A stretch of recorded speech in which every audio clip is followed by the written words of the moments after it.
Nicole wants to know, do you think the key to having a successful business is to start it in your garage, or might I, Elisha, add, the God King's pool house? It was definitely the key to us having a successful business.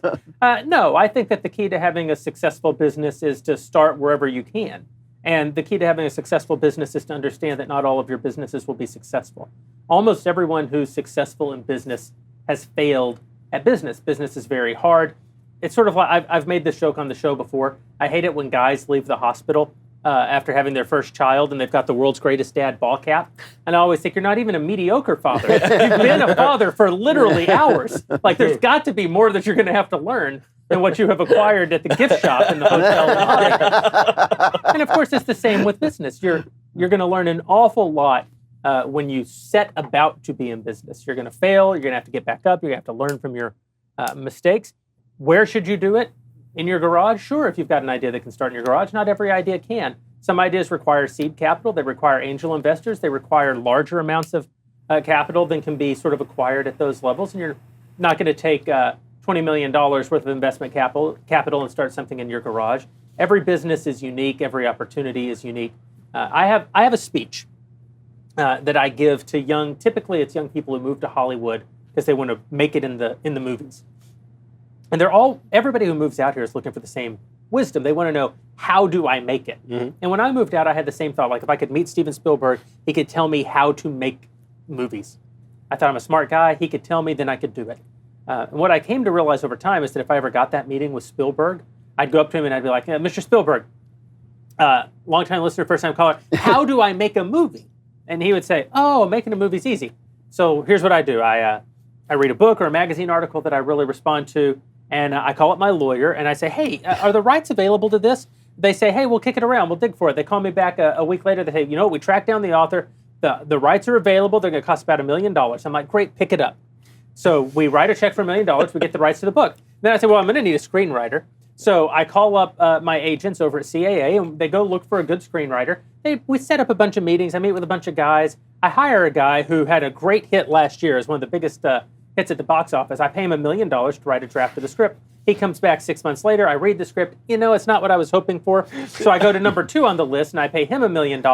He does a page 1 rewrite of the thing. At the end of the year, though, I've got a script that I'm really happy with.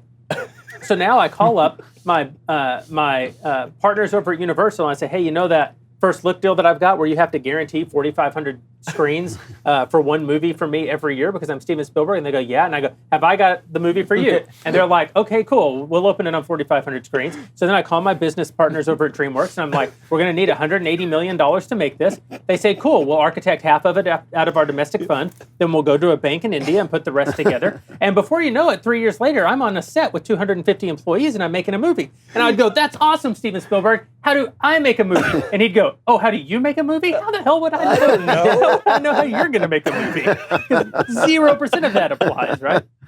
So I always give a speech to young people in Hollywood, and it applies to people in business too. And it's this. It's all my accumulated wisdom. And it's about those who do and those who don't do. And what I have observed, having lived on this life a fair bit now, gotten a few gray hairs, met people who've started podcasts in my pool house and become the biggest podcasters in the country. I have friends who star in these big superhero movies that we talk about. I have friends who've started businesses worth hundreds of millions of dollars. I have friends who still wait tables. I have friends who washed out and moved back home.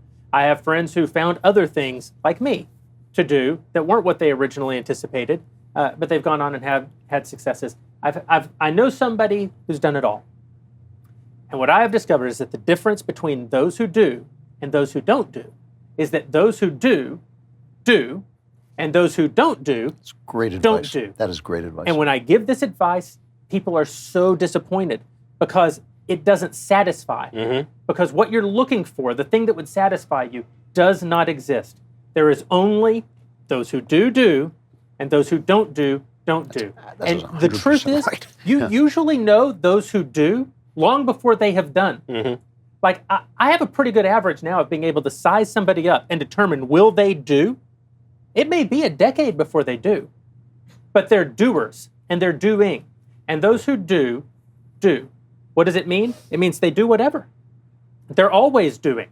They're learning from the things that they've done and trying to do something else. They're not waiting by the phone for an agent to call them. They're not waiting by the phone for somebody to discover them down at the soda shop and cast them. You're the next big thing, kid. They're out there making their way. And the other thing that they do is they respond to what God brings into their lives.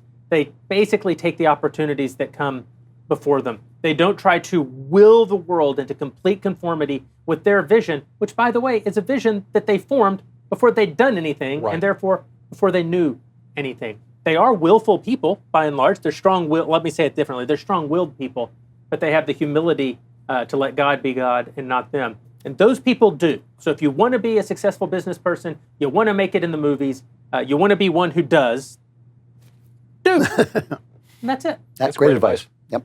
And nothing to add to that. My question would be then, what does Michael Knowles do? Well, some do by not doing, really, as I think my book proves.